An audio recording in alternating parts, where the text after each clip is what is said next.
target practice. What do you say? The future solved crime, banned swearing, and somehow turned Taco Bell into fancy dining. In 1993, Demolition Man burst into theaters from Warner Brothers. It was directed by Marco Bracaia and starred Sylvester Stallone as John Spartan, the wild cop frozen in time, and Wesley Snipes as Simon Phoenix, the bleach-blonde criminal who planned to tear a clean and controlled utopia apart. Sandra Bullock co-starred as Lenina Huxley, alongside Dennis Leary as underground rebel Edgar Friendly. The story was wonderfully simple. A violent cop and an even more violent criminal are frozen using cryogenic technology in 1996 and brought back to life in 2032, where physical contact is against the law. Using bad language comes with a fine, and the most dangerous weapon in society is a bad attitude. Today, we're going to count down 15 strange facts about Demolition Man.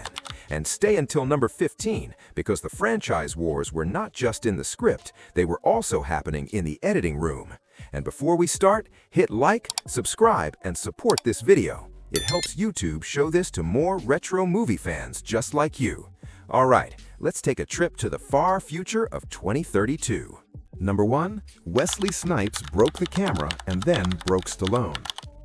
Wesley Snipes has black belts in Shotokan Karate and Hapkido, which is the kind of background that makes you a very dangerous person to share a fight scene with. When filming started on Demolition Man, the crew learned this the hard way. Snipes was moving so fast that his punches and kicks were becoming blurry on camera.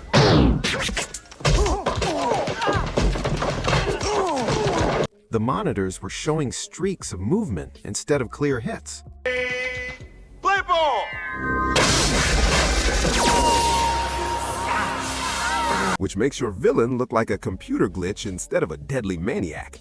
Film cameras record at 24 frames per second, and Snipes, well, he treated that number like it was a personal challenge. The fight coordinators had to pull him aside and ask him to slow down. They told him to fight like it was a movie, make the movements bigger, stretch out the punches, and give the camera time to actually do its job. This man was simply too good at hitting people, and they needed him to be worse at it. Stallone handled the problem in a completely different way. Instead of asking Snipes to hold back his punches, he put on Kevlar-style padding and strong body armor under his police uniform so Snipes could actually make contact. When Phoenix kicked Spartan in the ribs during that final fight, there is a very real chance that the boot hit with full force. The armor absorbed the hit, and Stallone accepted the hit to his pride. That competitive energy between the two is exactly why their fights feel so real and physical. One man moving too fast for the camera, and the other suited up like he was going into real battle. The stunt coordinators were basically acting like referees at that point. Number 2. Hollywood's greatest 3 seashells mystery. Demolition Man predicted video calls, self-driving cars, and the end of physical contact. But the single greatest contribution that this movie made to American culture is a bathroom joke that nobody can explain. 3 decorative seashells sit next to every toilet in San Angeles. There is no explanation at all, and the writers planned it that way. Thanks a lot, you shit.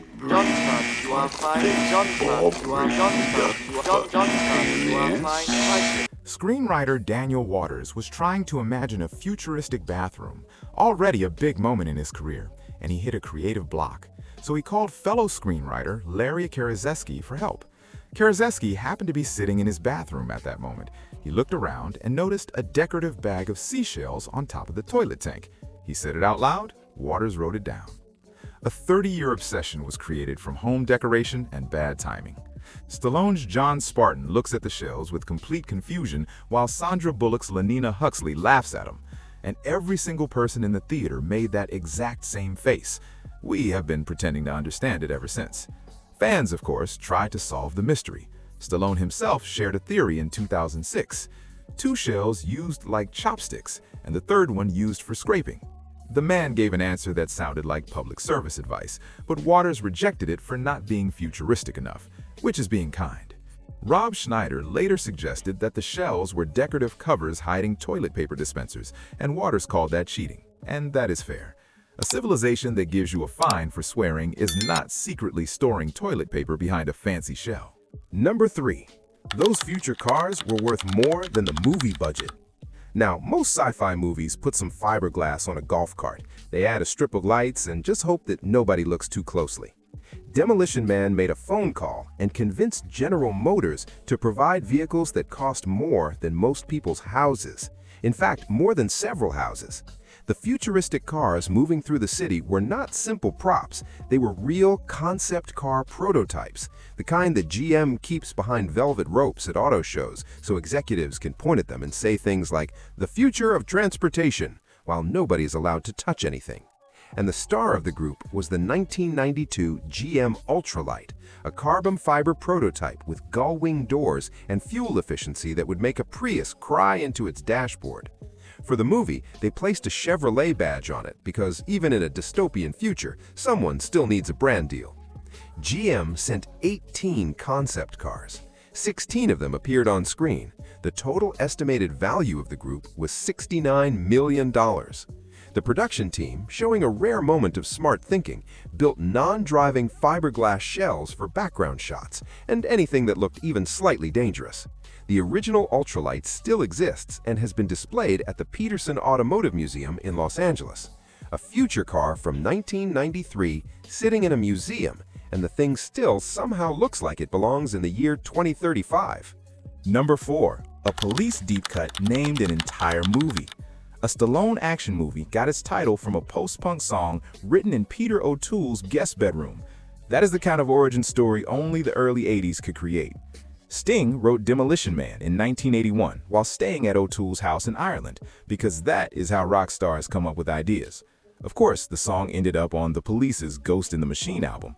It was fast, it was wild, and completely filled with that reggae rock energy the band was famous for. But here is the part that most people miss. Grace Jones actually released her version before the Police did. Her version of the song from the nightclubbing album was more simple, more moody, and filled with that cool early 80s style that makes everything sound a little bit dangerous. So by 1993, this song had already lived 2 completely different lives before Stallone ever used it. For the movie, Sting went back into the studio and recorded the whole song again with a stronger, more industrial sound. Less reggae rhythm, more dystopian attitude. The new version matched the film's neon-lit, corporate-controlled future so well that it earned a Grammy nomination for Best Rock Vocal Performance. A 12-year-old song written in a borrowed bedroom in Ireland almost won a Grammy because Sylvester Stallone needed a title track. Producer Joel Silver reportedly loved the original song so much that it actually inspired the movie's title, an entire big-budget action film named after a lesser-known police song.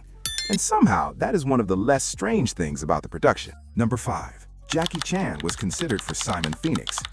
Sylvester Stallone wanted Jackie Chan to play Simon Phoenix. Let that exciting alternate universe casting sink in for a moment. Stallone personally contacted Chan for the role, and it made sense. Elite martial artist, international star, amazing physical performer. The fight scenes alone would have been incredible, but Chan turned it down completely, and his reason was pure brand management. At that time, Chan was huge in Asia and carefully growing his career in Hollywood. He had a strict rule. He didn't play villains, and he didn't play characters who died on screen. His fans, especially younger viewers, saw him as the good guy, the underdog, the moral hero. Playing a crazy, bleach-blonde anarchist in a dystopian Stallone movie was about as far from that image as you could get without legally changing your name. So Chan said no, and the role went to Wesley Snipes. That one casting change completely changed the movie's DNA. Critics at the time quietly admitted something that probably bothered Stallone a little. Snipes stole the entire movie, not by being bigger or louder, but by being truly unpredictable in every scene he appeared in. Chan would have given Demolition Man a masterclass in fight choreography, but Snipes gave it a complete personality makeover. Number 6. Stallone's cryo scene was a real-life nightmare. Sylvester Stallone had already gone 12 rounds with Mr. T, survived a boxing match against a Soviet giant, and hung off cliffs like gravity owed him money. And yet, one of the worst moments of his professional life was just standing completely still inside a tube.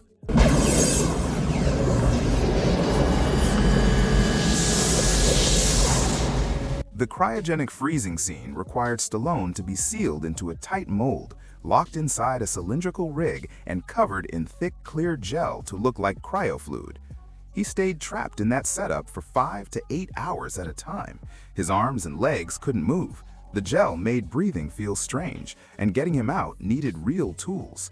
This wasn't a quick release situation. The important detail is that Stallone is very claustrophobic. He had talked about it openly, so being vacuum sealed upright in what was basically a high-tech coffin wasn't just a little uncomfortable. He called the experience a living nightmare, and reportedly told the crew that if he started screaming, they had to get him out immediately. The problem was that immediately still took several minutes while he stayed stuck in fake future slime. The scene is supposed to show Spartan calmly in cryosleep, stoic, frozen, heroic. But if you watch Stallone's face closely, that tension isn't acting. That's a genuinely claustrophobic man gripping every second of that shoot. Number 7. DC Comics on a broken video game kept the brand alive. Demolition Man hadn't even finished its theater run before the 1990s merchandising machine kicked in and started taking notes. DC Comics, the company behind Batman and Superman, looked at a Stallone movie and said, "Yeah, we could turn that into 4 issues." And they did. The Demolition Man miniseries launched in November of 1993, mostly retelling the movie's story with extra thoughts from the characters and deeper looks into St. Angelus's ultra-clean society. It ended in February of 1994, timed perfectly to ride the VHS wave into every home with a blockbuster. Then came the video game, and credit to the developers for trying. The SNES and Sega Genesis versions put you into a side-scrolling shooter that felt like Contra had been left in the microwave too long, then randomly switched to a top-down view, like it had an identity crisis halfway through development. The controls handled like a shopping cart with a broken wheel, and the difficulty spikes felt like the game was punishing you for spending money on it. Together, the comic and the game kept Demolition Man in stores and in fans' minds far longer than the movie alone would have. Number 8. The movie was renamed in Kuwait. In Kuwait and some other Middle Eastern countries, Demolition Man wasn't released under that name. It came out as Rambo the Destroyer. The reasoning was boldly simple. Stallone's face plus muscles plus the Rambo name meant guaranteed ticket sales. Why try to build a new franchise when you could just put the most popular action name on the poster and be done? Posters even used the Rambo-style font and visuals, mixing John Spartan and John Rambo so much you'd think they shared a bank account, which in theory they don't. Now imagine being a moviegoer in Kuwait in 1993. You buy a ticket expecting mud, bandanas, and helicopters exploding over a rainforest, but instead, the lights go down and you see platinum blonde Wesley Snipes doing karate in a cryo-prison while Sandra Bullock explains how society banned handshakes. That's not a sequel, that's a surprise attack. Quick pause before someone gets fined for too much violence. If you're enjoying this look behind the scenes of Demolition Man, hit the like button. It tells YouTube you want more wild 80s and 90s movie deep dives. And let us know in the comments, are you Team Taco Bell or Team Pizza Hut? Me? I'm Team Taco Bell. Alright, now back to St. Angeles. Number 9. Jack Black was hiding in the sewer the whole time. Next time you watch Demolition Man, watch the underground scenes closely because a then unknown Jack Black is down there. His credited role is Wasteland Scrap Number 2, which sounds less like a movie character and more like something you'd put on a resume during a tough year. You can spot him when Spartan and Lenina go underground to meet Dennis Leary's Edgar Friendly. Black is tucked in among the rebels, and he actually has a line. He points at Stallone, lights a fuse, and shouts, "He's the one! He's the one who's going to kill Phoenix!" The delivery is pure, uncut, early Jack Black energy. This was 1993, 7 years before High Fidelity made him the loudest record store employee in movie history, and a full 10 years before School of Rock. You ever played electric guitar? My dad won't let me. Thinks it's a waste of time. A waste of... He was working through small roles and tiny parts, trying to get a start in an industry that didn't yet know how to use him. Now, once you notice him, you can't unsee him. Those expressive eyebrows, that wild energy coming from a guy with maybe 4 seconds of screen time, he stands out among the extras like a future rock star who accidentally walked into a dystopian support group. Number 10. Sandra Bullock was never supposed to be in the movie. Before Sandra Bullock became everyone's favorite wide-eyed future cop, the role of Lenina Huxley was meant for Lori Petty. She was cast, showed up, and filmed for 2 or 3 days, and then she was gone. Producer Joel Silver made the decision. Petty was out. The official reason was never made public, but Silver just ended it and moved on. Then Sandra Bullock took the role, which would help launch her into stardom. Now, here's what makes the casting change even more interesting. When Bullock walked onto the set, well, speed hadn't happened yet. Okay, and wait a minute, an escort to where? Where do we get an escort to? What? She wasn't America's sweetheart. She wasn't a household name. She was a working actress who got a last-minute call for a big studio movie and had almost no time to overthink it. She just showed up and charmed everyone. The character's name is also a quiet literary joke that most people missed. Lenina Huxley, as in Aldous Huxley, the author of Brave New World, a novel about a controlled, pleasure-focused society where individuality is quietly crushed by a well-meaning system. The filmmakers named their hopeful future cop after the author, whose whole career warned against optimistic future societies. That's either very clever or extremely obvious. Maybe both. Number 11. The Hungarian novel that almost sued Hollywood. Demolition Man had an international plagiarism controversy that almost nobody in the US ever heard about. Hungarian author Zsivan Nimare claimed that the film copied heavily from his 1986 novel Holtek Harka, which translates to Fight of the Dead, and the story is uncomfortably similar. In Nimare's book, a terrorist and a counter-terrorism soldier are cryogenically frozen, then wake up in a peaceful future society where violence has basically been erased. Swap in Stallone and Snipes, add some seashells, and you have a Warner Brothers movie. Nimare submitted his novel to a Hungarian copyright authority, which he says decided the film matched 75% of his book. No independent proof of that ruling has ever been made public, but no one from Warner Brothers ever disputed it either. So why didn't it turn into a big courtroom fight? Nimare openly admitted he couldn't afford to take on Warner Brothers from Eastern Europe in the 1990s. Fighting a Hollywood studio across borders required money that selling Hungarian sci-fi novels didn't provide. The lawsuit never happened, and the whole issue quietly disappeared. To be fair, cryogenic prisoners waking up in sanitized futures isn't exactly a brand new idea. Sci-fi has been freezing people and waking them in strange futures for decades. Warner Brothers never commented. The seashell joke stayed, and Nimare is probably still waiting for a check that will never come. Number 12. The explosion that saved the entire movie. That huge explosive opening where Stallone dives through flames and Wesley Snipes turns a city block into a parking lot, that wasn't in the original script. The earliest drafts of Demolition Man started in 2032. The movie opened with cryo chambers and exposition, which is a bold choice for a Stallone action film, and also kind of a terrible one. Screenwriter Fred Decker came in for uncredited rewrites and made the structural change that arguably saved the whole movie. He pushed for the 1996 prologue, and his reasoning was beautifully simple. If you don't show Kansas, well, Oz isn't all that special. The man understood the assignment without even seeing Spartan and Phoenix in full 1990s chaos mode. The explosions, hostages, platinum blonde energy, total mayhem. The sanitized future of St. Angeles is just a polite city. Mildly strange, vaguely sterile, but drop the audience into raw, unfiltered destruction first, and then cut to a world where swearing cost you money. I mean, come on, that contrast is the whole joke. Spartan feels like a caveman put in a yoga studio. Phoenix feels like a live grenade rolling across a meditation retreat. But without the prologue, you lose both of those dynamics, leaving just a fish-out-of-water comedy that forgot to show us the original water. The script sat in development long enough that some international promotional materials even list the prologue year as 1997 instead of 1996. But once that opening was set, the whole movie finally clicked. Number 13. The deleted daughter that accidentally ruined test screenings. Demolition Man almost had an emotional gut punch, but it got cut in the editing room. In early versions of the script, John Spartan had a daughter named Catherine who survived into 2032 and was living underground with the scraps. When Spartan finally finds her, she's about 50 years old, physically older than her own father. That's not an action beat, that's heavy sci-fi drama, and they actually filmed it. But the subplot was cut for pacing. That single edit accidentally caused a completely different problem. Spartan's daughter is still mentioned in the dialogue, but she never appears on screen. So test audiences did what test audiences do. They filled in the blanks themselves. Sandra Bullock's Lenina Huxley was the only other main woman in the movie, and a large number of viewers at early screenings thought she was Spartan's daughter, which made the virtual sex scene feel very wrong, something the filmmakers never intended. The reaction was bad enough that the final cut had to make Huxley's role painfully clear, definitely not a relative.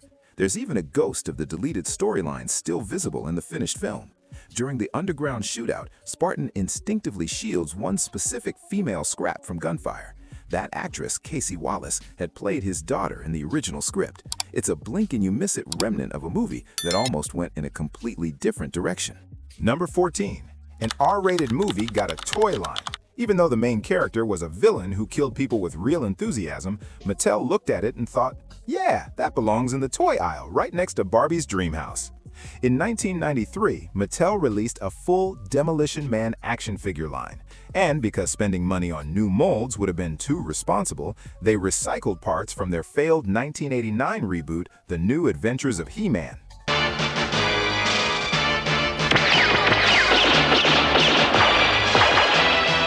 Every John Spartan figure was basically He-Man squeezed into a future cop Halloween costume. Same torso, same arms and legs, just a completely different career. Simon Phoenix shared body parts with obscure He-Man villains like Vizar and Kaliar, which is a sentence that really shouldn't exist, and yet here we are. The toy lineup included 4 versions of Spartan, 2 versions of Phoenix, and 0 Lenina Huxley figures. Sandra Bullock carried the whole movie, and Mattel's response was basically, hey, the best we can do is another Stallone repaint in a slightly different shade of blue. Around that time, if you were an action movie and a focus group liked you, you were getting a toy line. Terminator 2 got one, RoboCop got one. If it bled on screen, it got a blister pack and a spring-loaded accessory. The rating system was more of a suggestion than a barrier. The Demolition Man figures were warm and clearance bins by 1994, but since then, they've become collector favorites, not because they were well made, but because they're the most perfectly ridiculous artifact of 1990s corporate marketing. Number 15. The franchise wars were real, just not the ones you think.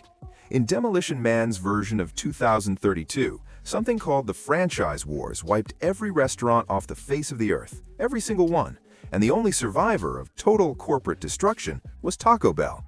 The studio actually asked Taco Bell if they wanted to be the punchline of an R-rated dystopian satire, and Taco Bell said yes immediately. I would like you to accompany me to Taco Bell. The chain saw a movie calling their food the last cuisine standing after civilization collapsed and thought, yeah, we can work with that.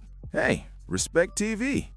Now here's where it gets strange. In 1993, Taco Bell barely existed outside North America. You can't build a dystopian joke around a restaurant most of your audience has never heard of. The joke would fail immediately. So the studio did something almost unheard of at the time. They removed Taco Bell from the movie completely and put Pizza Hut in for European releases. Stallone and Bullock re-recorded dialogue. Signs were digitally swapped. Logos were replaced across the board. This was a full surgical operation on a finished film. And it was only possible because both chains were owned by PepsiCo at the time. Same corporate owner, just a different menu. That swap created decades of real confusion. Entire Mandela effect arguments have been fueled by grown adults arguing about which fast food chain won a fictional war. And there you have it, 15 weird and wild facts about Demolition Man. Which facts surprised you the most? Drop it in the comments. Share this with a friend who still doesn't know how to use the 3 seashells. And don't forget to like, subscribe, and ring that bell. Until next time.